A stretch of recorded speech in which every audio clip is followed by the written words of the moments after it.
The Lost Vampire, Chapter 2. I do not need much sleep, 2 hours at most, which I usually take when the sun is at its brightest. Sunlight does affect me, although it is not the mortal enemy Bram Stoker imagined in his tale of Count Dracula. I read the novel Dracula when it first came out, in 10 minutes. I have a photographic memory with 100% comprehension. I found the book delicious. Unknown to Mr. Stoker, he got to meet a real vampire when I paid him a visit one dreary English evening in the year 1899. I was very sweet to him. I asked him to autograph my book and gave him a big kiss before I left. I almost drank some of his blood. I was tempted, but I thought it would have ruined any chance he would have had at writing a sequel, which I encouraged him to do. Humans are seldom able to dwell for any length on things that truly terrify them, even though the horror writers of the present think otherwise. But Stoker was a perceptive man. He knew there was something unusual about me. I believe he had a bit of a crush on me. But the sun, the eternal flame in the sky, it diminishes my powers. During the day, particularly when the sun is straight up, I often feel drowsy, not so tired that I am forced to rest, but weary enough that I lose my enthusiasm for things. Also, I am not nearly so quick or strong during the day, although I am still more than a match for any mortal. I do not enjoy the day as much as the night. I love the blurred edges of darker landscapes. Sometimes I dream of visiting Pluto. Yet the next day I am busy at dawn. First, I call the 3 businessmen responsible for handling my accounts, each located on a different continent, and tell them that I am displeased to learn that my finances have been examined. I listen to each protestation of innocence and detect no falsehood in their voices. My admiration for Mr. Riley's detecting abilities climbs a notch. He must have used subtle means to delve into my affairs. Or else he had help. Of course I know he had help, but I also believe he turned against the man who sent him to find me. When he realized how rich I was, he must have thought that he could score more handsomely by going after me directly. That leads me to suspect that whoever hired Riley does not know the exact details of my life, where I live and such. But I also realize he will notice Riley's disappearance and come looking for whoever killed him. I have time, I believe, but not much. By nature, I prefer to be the hunter, not the hunted. Yes, indeed I vow, I will kill those who hired Riley as surely as I wiped him from the face of the earth.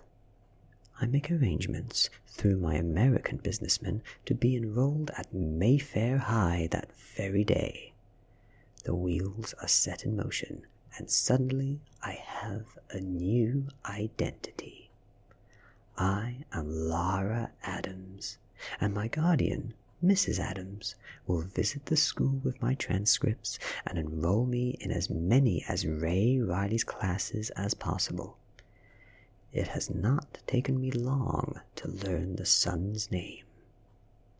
The arm of my influence is as long as the river of blood I have left across history. I will never meet this fake Mrs. Adams, and she will never meet me, unless she should talk about her efforts on Laura's behalf. Then, if that happens, she will never talk again. My associates respect my desire for silence. I pay them for that respect. That night I am restless, thirsty. How often do I need to drink blood? I begin to crave it after a week's time. If a month goes by, I can think of nothing other than my next dripping throat. I also lose some strength if I go too long. But I do not die without it, at least not readily. I have gone for as long as 6 months without drinking human blood. I only drink animal blood if I am desperate. It is only when I feed from a human that I feel truly satisfied, and I believe it is the life force in the blood that makes me hunger for it more than the physical fluid itself. I do not know how to define the life force, except to say that it exists. The feel of the beating heart when I have a person's vein in my mouth, the heat of their desires. The life force in an animal is of a much cruder density. When I suck on a human, it is as if I absorb a portion of the person's essence, their will. It takes a lot of willpower to live for 50 centuries. Humans do not turn into vampires after I bite them, nor do they change into one if they drink my blood. Blood that is drunk goes through the digestive tract and is broken down into many parts. I do not know how the legend started that oral exchange could bring about the transformation. I can only make another vampire by exchanging blood with the person, and not just a little blood. My blood has to overwhelm the other person's system before he or she becomes immortal. Of course, I do not make vampires these days. I drive south along the coast. I am in Northern California before I stop. It is late. There is a bar off the side of the road, fairly large. I make a smooth entrance. The men look me over, exchange glances with their buddies. The bartender does not ask me for my ID, not after I give him a hard glance. There are many more men than women around. I am searching for a particular type, someone passing through, and I spot a candidate sitting alone in the corner. He is big and burly, unshaven. His warm jacket is not dirty, but there are oil stains that did not come out from the last cleaning. His face is pleasant enough, sitting behind his frosty beer, but a tad lonely. He is a long-distance truck driver. I know the type. I have often drunk from their veins. I sit down in front of him, and he looks up in surprise. I smile. The expression can disarm as well as alarm, but he is happy to see me. He orders me a beer, and we talk. I do not ask if he is married, though it is obvious he is, and he does not bring it up. After a while, we leave, and he takes me to a motel, although I would have been satisfied with the back of his truck. I tell him as much, but he pats my leg and shakes his head. He is a gentleman. I won't kill him. It is while he is undressing me that I bite into his neck. The act makes him sigh with pleasure and lean his head back. He is not really sure what I am doing. He stays in that position the whole time I drink, hypnotized with the sensation, which to him feels as if he is being caressed from the inside out with the tip of my nails, which to me feels like it always does, sweet and natural as making love. But I do not have sex with him. Instead, I bite the tip of my own tongue and let a drop of my blood fall onto his wounds. They heal instantly, leaving no scar, and I lay him down to rest. I have drunk a couple of pints.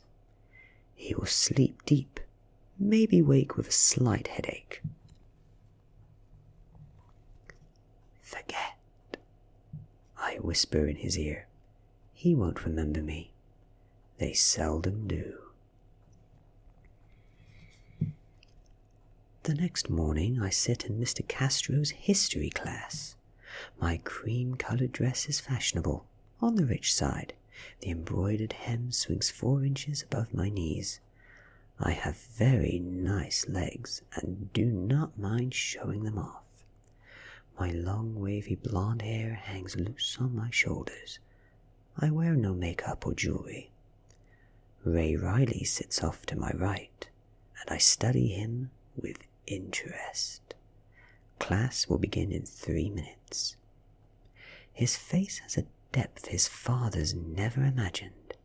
He is cut in the mode of many handsome modern youths with curly brown hair and a chiselled profile.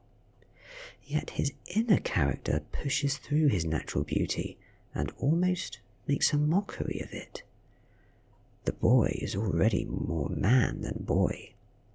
It shows in his brown eyes, soft but quick, in his silent pauses as he takes in what his classmates say.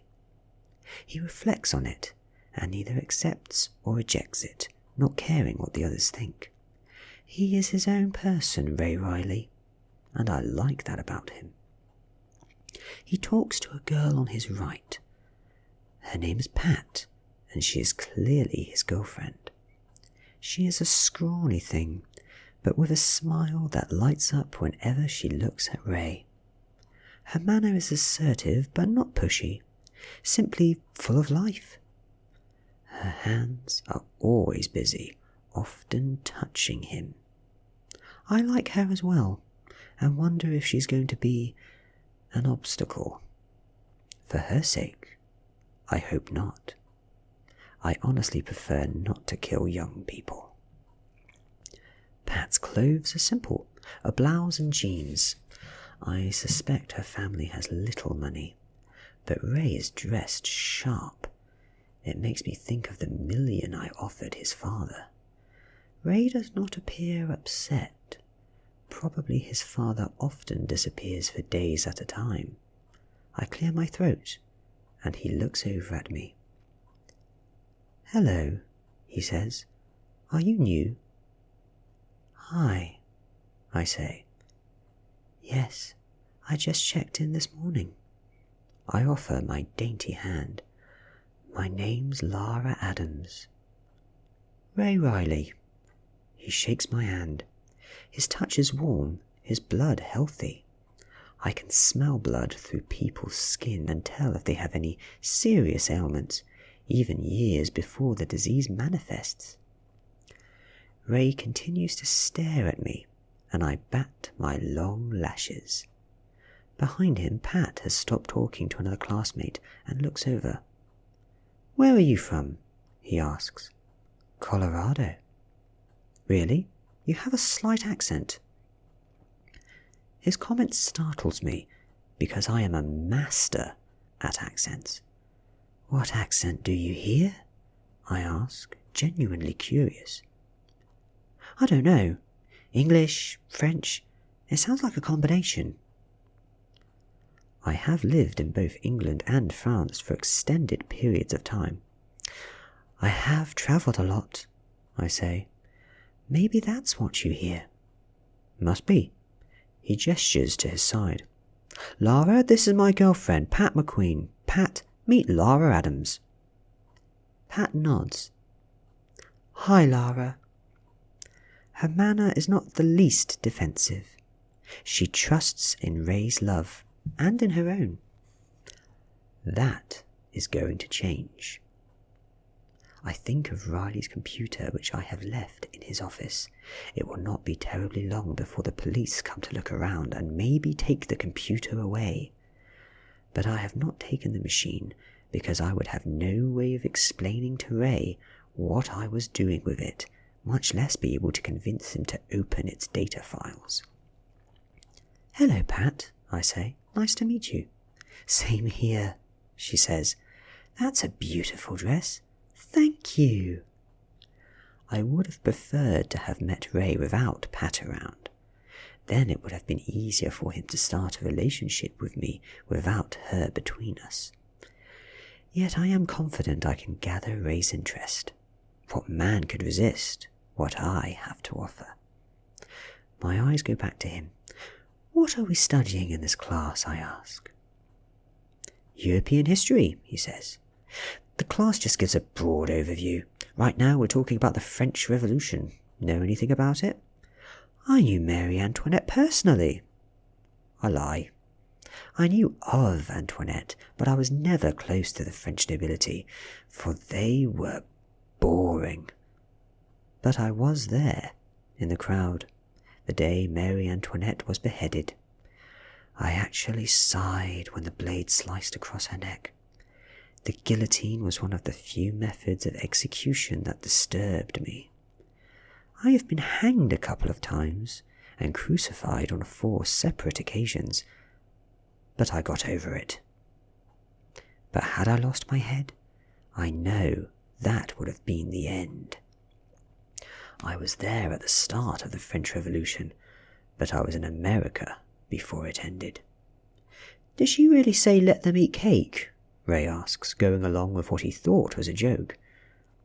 I believe it was her aunt who said that. The teacher, Mr. Castor, enters the room, a sad-looking example of a modern educator if ever there was one.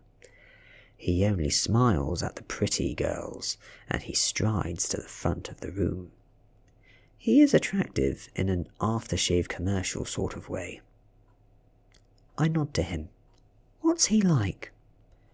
Ray shrugs. Not bad, but not good. Ray sizes me up. I think he'll like you. Understood. The class starts.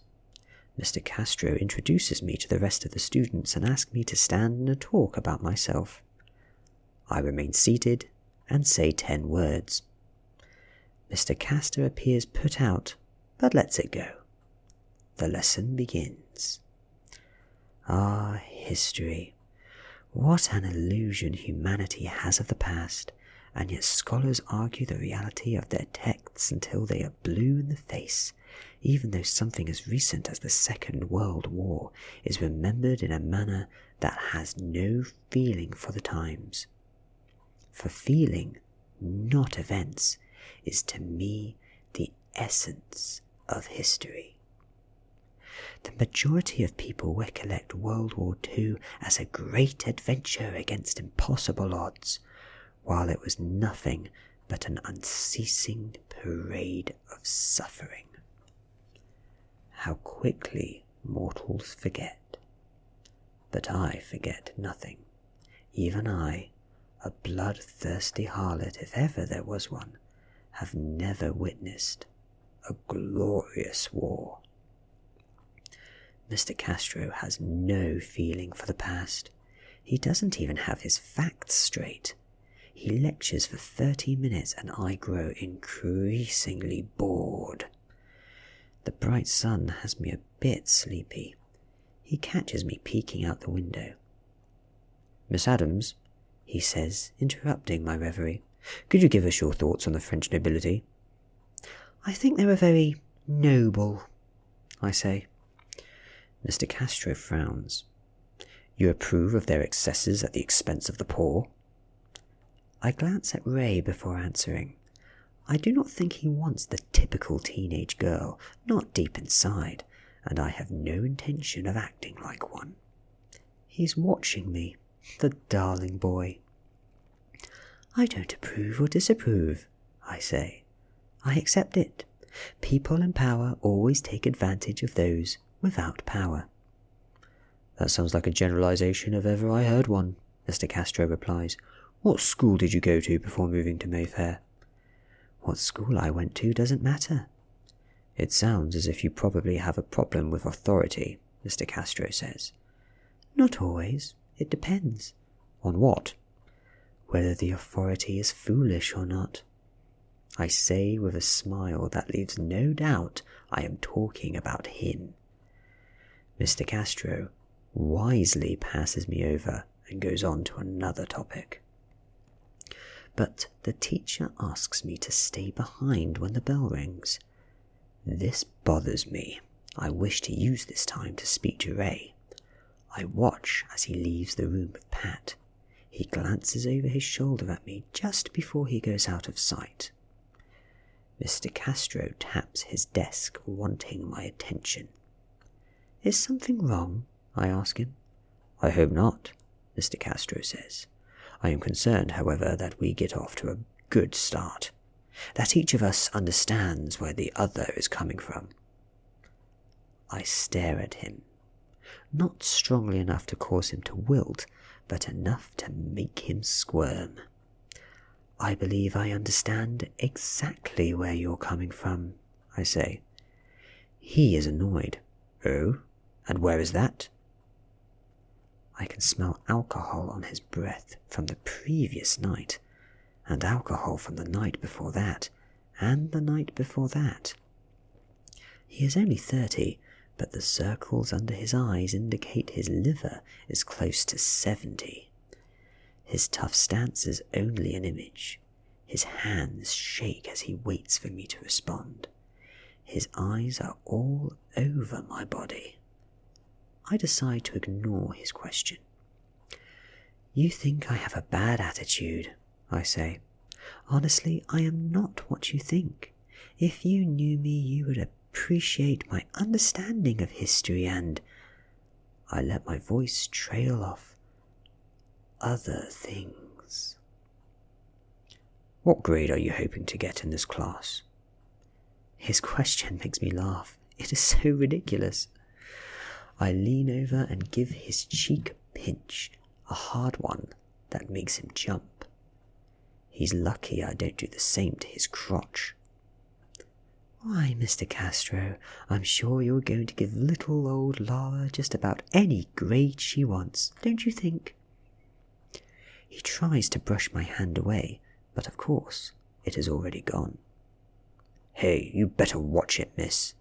I giggle.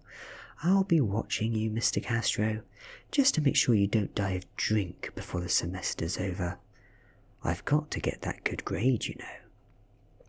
I don't drink, he protests feebly as I walk away. And I don't give a damn about my grade, I say over my shoulder.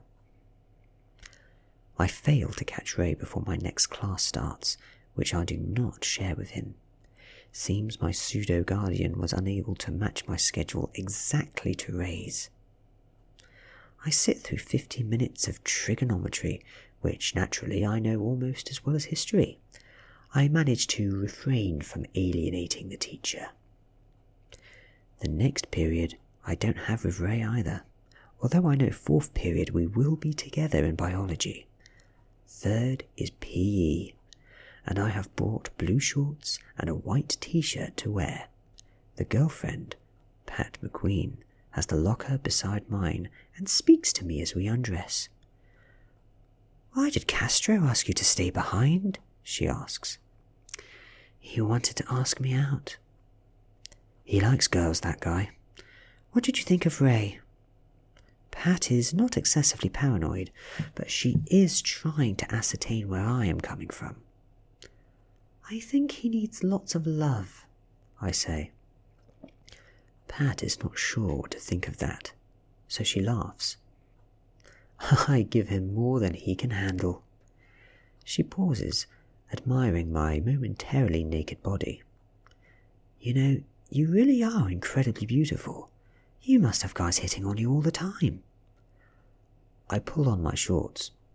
I don't mind. I just hit them back. Hard. Pat smiles, a bit nervously. Phys Ed is currently educating the boys and girls of Mayfair in the rudiments of archery. I am intrigued. The class is co-ed and the bow and arrow in my hands brings back old memories. Perhaps, though, the ancient memory of Arjuna, Krishna's best friend and the greatest archer of all time, is not one I should stir. For Arjuna killed more vampires than any other mortal. All with one bow, all in one night. All because Krishna wished it so. Pat follows me out onto the field, but tactfully separates herself from me as we select our equipment. I have already spooked her, and I don't think that is bad. I wear strong sunglasses, grey-tinted. As I gather my bow and arrows, an anemic-looking young man with thick glasses and headphones speaks to me. You're new, aren't you? Yes, my name's Lara Adams. Who are you? Seymour Dawston. He offers his hand. Pleased to meet you.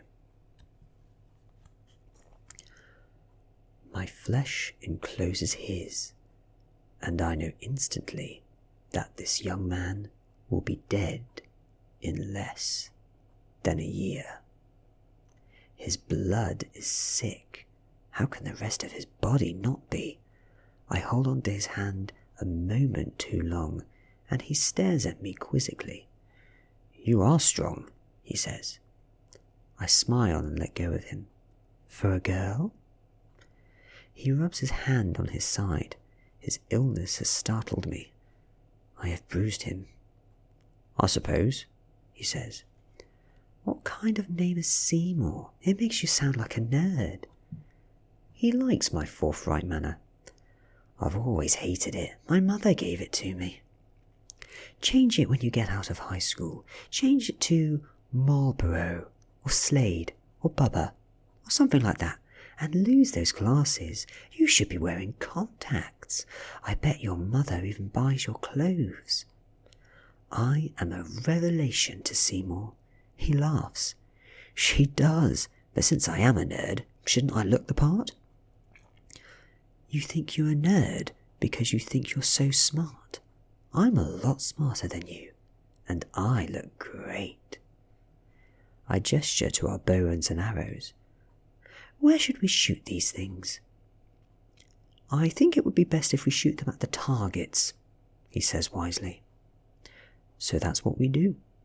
A few minutes later we are at one end of the football field, sending our arrows flying towards the targets that have been arranged in a neat row on the 50-yard line. I impress Seymour when I hit the bullseye 3 times in a row. He is further impressed when we go to remove the arrows from the target and they are stuck in so deep he has to use all his strength to pull them out. He does not know that I could have split the shaft of my first arrow with the next 2 if I had wished. I'm showing off, I know, and it is probably not the wisest thing to do. But I don't care. My mood this day is frivolous. My first day of high school. First happy thoughts about Ray and Pat, and now I have taken an immediate liking to Seymour. I help him pull the arrows from the target. You've shot before, he says. Yes, I was trained by a master marksman. He pulls out the last arrow and almost falls to the ground as it comes loose. You should be in the Olympics. I shrug as we walk back towards the goalpost. I have no interest, I say. Seymour nods. I feel the same way about mathematics. I'm great at it, but it bores me to death. What does interest you? Writing. What do you like to write? I don't know yet. The strange and unusual fascinates me. He pauses. I read a lot of horror books. Do you like horror? Yes. I start to make a joke of his question, something about how close it is to my heart, but a feeling of déjà vu sweeps over me. The feeling startles me, for I haven't had it in centuries. The sensation is intense. I put a hand to my head to steady myself while searching for the source of it. Seymour reaches out to help, and once more I feel the sickness flowing beneath his skin. I am not sure of the nature of his disease, but I have a good idea what it is. Are you all right? He asks me. Yes. A cool film of sweat has gathered on my forehead, and I wipe it away. My sweat is clear, not tinted pink, as it becomes when I drink large quantities of human blood.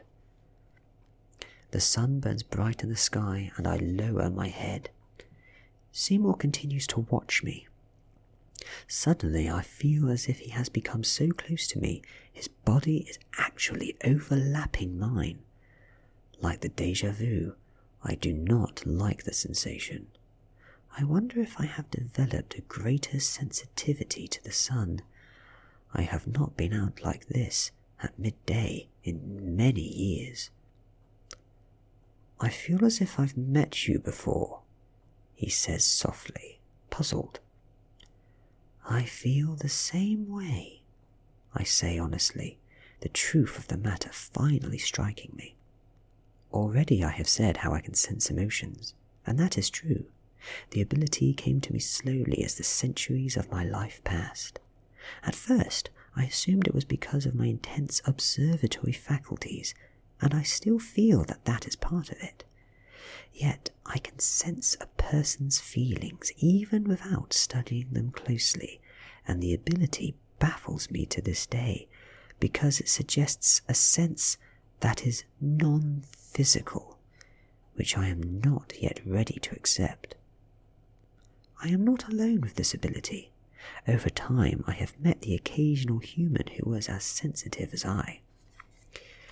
Indeed, I have killed 7 of them, because they alone could sense what I was, or rather, what I was not. Not human. Something else, they would tell their friends, something dangerous. I killed them, but I did not want to because they alone could understand me. I sense now that Seymour is one of these humans. The feeling is further confirmed when once more I pick up my bow and arrow and aim at the target, for my vision is distracted. Mr. Castro stands in the distance behind the school gymnasium, talking to a pretty blonde. Talking and touching, obviously making a move on the young thing.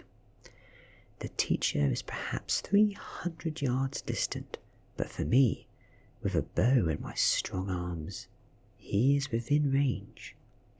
As I toy with my next arrow, I think that I can shoot him in the chest, and no one will know or believe that it was really me who killed him.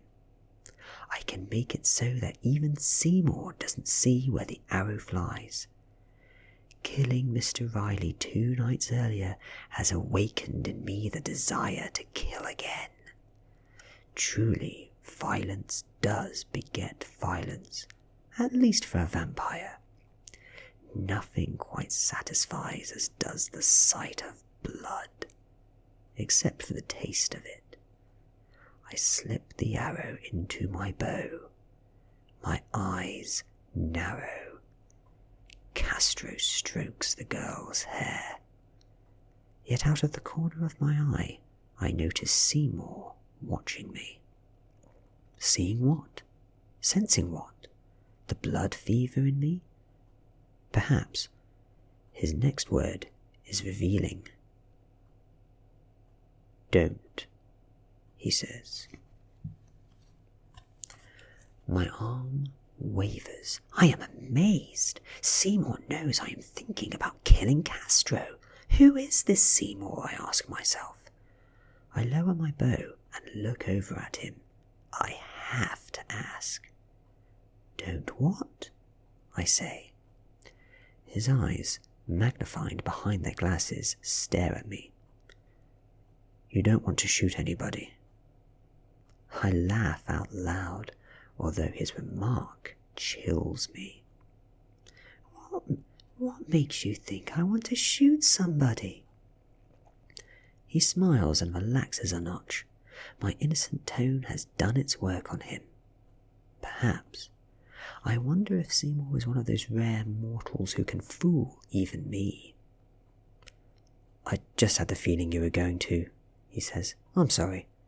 Do I look so dangerous? He shakes his head. You are different from anyone I have ever met.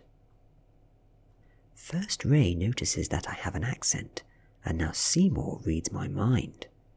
An interesting day, to say the least. I decide I should keep a lower profile, for the time being. Yet I do not really believe he has read my mind. If I did, like him or not, I would kill him before the sun set. You're just so dazzled by my beauty, I say. He laughs and nods. It isn't often a beauty such as you is caught talking to a nerd like me. I lightly poke him in the belly with the tip of my arrow. Tell me more about the kind of stories you write. I knock the arrow onto my bowstring. Mr. Castro will live another day, I think, but maybe not many more. I add, especially your favourite horror stories. So, for the rest of the period, Seymour tells me about an assortment of authors and books he has read. I am delighted to learn that Dracula is his all-time favourite story. I missed the bullseye a few times on purpose, but I don't know if I fool Seymour. He never takes his eyes off me. The next period I am off to biology. Ray sits in the back at the lab table. I waste no time. I walk straight back and sit beside him. He raises an eyebrow as if to say that someone else has that seat, but then seems to change his mind. How did you enjoy archery? He asks. You talked to Pat? I ask. Yes. There she is again, the girlfriend between us. Once more I think of the data files at Mr. Riley's office. If the police do examine them, and do decide Mr. Riley has met with foul play, they will be paying me a visit. If I cannot access the files soon, I will have to destroy them.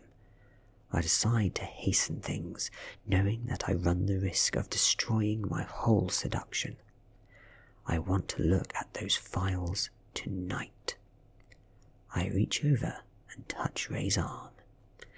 Can you do me a big favour? I ask. He glances at my fingertips on his bare arm. My touch is warm. Wait till he feels it hot. Sure, he says. My parents have gone for a few days, and I need some help moving some things into my house. They're in the garage, I add. I could pay you for your help. You don't have to pay me. I'd be glad to help this weekend. Actually, one of those things is my bed. I had to sleep on the floor last night. What a drag. Ray takes a breath and thinks. My hand continues to rest on his arm, and surely the soft texture of my skin must be a part of his thought processes. I have to work after school today. Till what time? 9, but then I'm supposed to go over and see Pat. She's a lovely girl. My eyes rest on his eyes.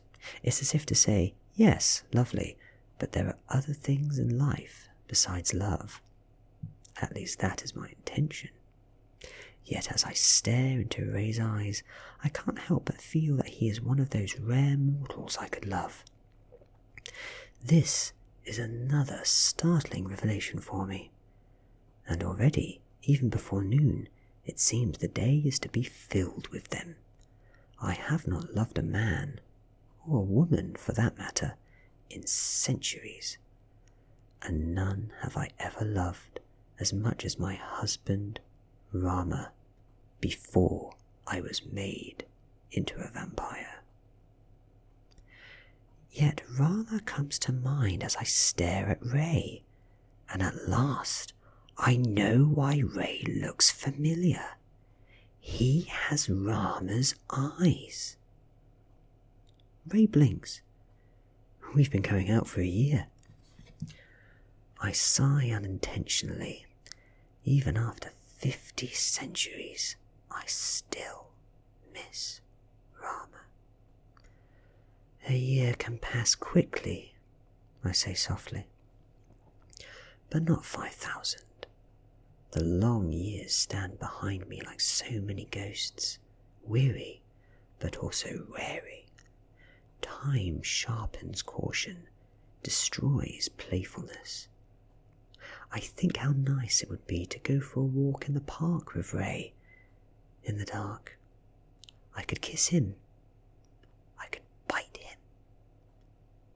Gently.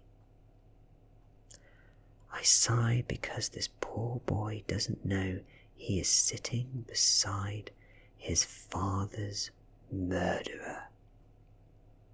Maybe I can help you, Ray says clearly.